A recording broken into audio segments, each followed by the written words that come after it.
ጸደይ ባንክ የማህበረሰቡን ችግር በመቅረፍ በኩል አስተዋጽኦ ላቅ ያለ መሆኑን የአማራ ክልል ርዕሰ መስተዳድር አረጋ ከበደ ገለጹ። ጸደይ ባንክ ለ3 ቀናት ያካሄደውን የ2025/26 በጀት ዓመት እቅድ አፈጻጸምና የ2026/27 እቅድ ትውውቅም አጠናቋል። ሀብቴ ተሻገር ጸደይ ባንክ ከታክስ በፊት 4.3 ቢሊዮን ብር ጠቅላላ ትርፍ ማግኘቱን አስታውቋል። ባንኩ የ2025/26 በጀት ዓመት እቅድ አፈጻጸምና የ2026/27 እቅድ ትውውቅ ለ3 ቀናት አካሂዷል።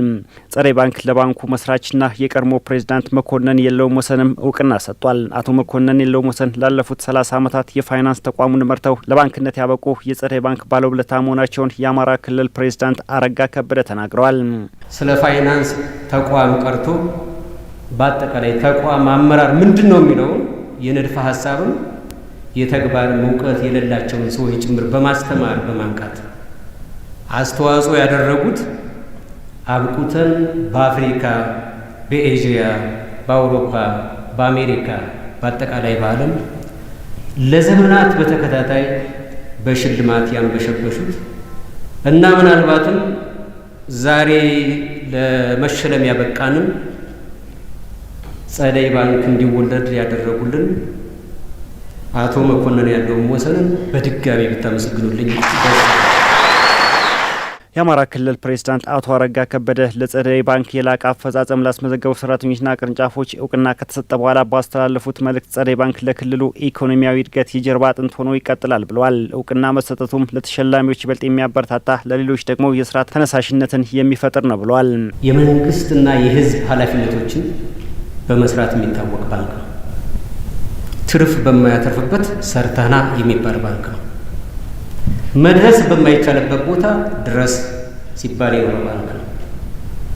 ምናልባት ከፋይናንሻል ፍላጎቱ በላይ የማህበረሰብን ፍላጎት ለማሳካት የቻለ ባንክ ነው። ጸደይ ባንክ እንደ አውሮፓውያን አቆጣጠር በ2040 በአፍሪካ ካሉ 40 ባንኮች ቀዳሚ ለመሆን እየሰራ ያለውን ተግባር እውን የሚሆነው በሰራተኞች ብርታት መሆኑን ተናግሯል። ባለፈው በጀት ዓመት በሀብት አሰባሰብ፣ በብድር አቅርቦትና ማስመለስ፣ በውጭ ምንዛሬ ክምችት፣ የባንኩን ጥሬ ገንዘብ ሊኩዊዲቲ በአግባቡ በማስተዳደርና በሌሎች መመዘኛዎች አመርቂ ውጤት ማስመዝገብ ችሏል። ዓለም አቀፍና ሀገራዊ ተለዋዋጭ ሁኔታዎች ምክንያት የፋይናንስ ዘርፍ ተገማሽ ባልሆነበት በዚህ ወቅት ጸደይ ባንክ በአዲስ የለውጥ አመራር ስር ሆኖ ፈተናዎችን በመቋቋም የበጀት ዓመቱን በከፍተኛ ውጤት አጠናቋል። በተለይ ደግሞ ባለፉት 5 ወራት በተተገበሩ ባለ3 ተቋማዊ ስትራቴጂካዊ የሪፎርም እቅዶች የባንኩን ታሪክ መቀየሩ ተገልጿል። በቀጣይ ዓመትም በተቀማጭ ገንዘብ፣ በውጭ ምንዛሬና በሌሎች የአገልግሎት ዘርፎች ልቆ ለመገኘት ዝግጅቱን አጠናቆ ወደ ስራ ገብቷል። የማዕድን ቀጠናዎችን በመለየትና መሰረተ ልማቶችን በማስፋፋት ባለሀብቶች ምርቶቻቸውን ወደ ውጭ ሀገራት ኤክስፖርት እንዲያደርጉ የሚያበረታቱ ህጋዊ መመሪያዎች መዘጋጀታቸውን የአማራ ክልል ማዕድን ሀብት ልማት ቢሮ ገለጸ። ቀጠናዎችን በመለየትና መሰረተ ልማት በማሟላት ለባለሀብቶች ምቹ ሁኔታ እየተፈጠረ መሆኑን ነው የተገለጸው። የዝባለም ጌታነህ ተጨማሪ አላት። የተፈጥሮ ማዕድን ሀብትን በአግባቡ ማልማትና ጥቅም ላይ ማዋል ከፍተኛ የውጭ ምንዛሬ ከማስገኘቱ ባሻገር የሀገር ውስጥ ኢንዱስትሪዎችን በግብዓት በመደገፍና በርካታ የስራ ዕድሎችን በመፍጠር በኩል ትልቅ ሚና ይጫወታል። በተለይም ባለሀብቶች የማዕድን ምርቶችን ወደ ውጭ ሀገር የሚልኩበትንና የውጭ ምንዛሬ የሚያስገኙበትን ሁኔታ የሚያመቻቹ፣ የሚያበረታቱና ግልጽ አሰራርን የሚዘረጉ ህጋዊ መመሪያዎችና ማዕቀፎች ተዘርግተው በስራ ላይ መዋላቸውን የአማራ ክልል ማዕድን ሀብት ልማት ቢሮ የህዝብ ግንኙነት ኃላፊ አቶ ዝናው አበበ ገልጸዋል።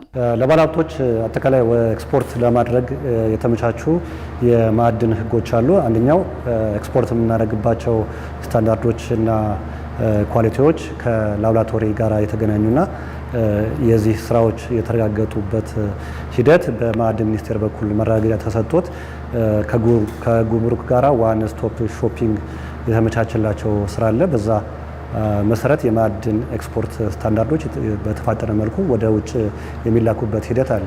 በክልሉ የሚገኙ የማዕድን ቀጠናዎች በግልጽ ተለይተው አምራቾችና አልሚዎች በቀላሉ መንቀሳቀስ እንዲችሉ የመንገድ፣ የኃይልና የውሃ መሰረተ ልማት ዝርጋታዎች ተጠናክረው እየተከናወኑ ይገኛሉ።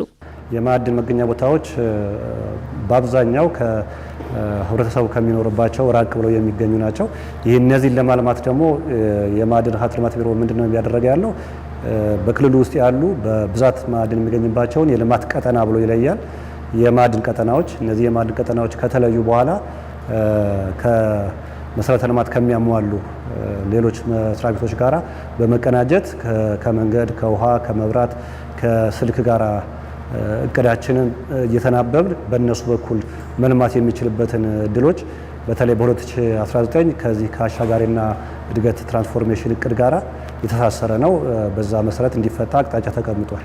በተለይም የአባይ ሸለቆ፣ ዋግ ኽምራና ደቡብ ወሎ አካባቢዎች ባለሀብቱን ባሳተፈ መንገድ የመሰረተ ልማት ስራዎች እየተሰሩ መሆኑን ነው አቶ ዝናው የገለጹት። በጣም በስፋት የኢንዱስትሪ ማዕድንና የግንባታ ማዕድን የሚገኝባቸው የአባይ ሸለቆዎች በተለይ ከፍተኛ የግራናይት ክምችት የተገኘበት የጭምት አካባቢ የሚባለው የኢትዮጵያ ገጠር መንገድ ባለስልጣን የአማራ ገጠር መንገድ ባለስልጣን በእነሱ ትብብር መንገድ እየተዘረጋለት ነው። የኔትወርክ ዝርጋታም እየተካሄደበት የሚገኝ አካባቢ ነው። ይህ አካባቢ ሙሉ በሙሉ የማዕድን ቀጠና እንዲሆን ለይተን ከልለን ያስቀመጥናቸው ቦታዎች ናቸው።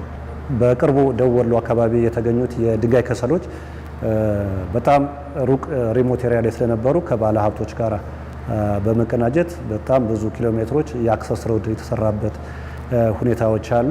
ስለዚህ በተናበበ መልኩ አንድም በመቀናጀት ሌላም ደግሞ ከባለ ሀብቱ ጋር በመሆን እነዚህን መሰረተ ልማቶች ለማሟላት ሙከራ እየተደረገ ይገኛል።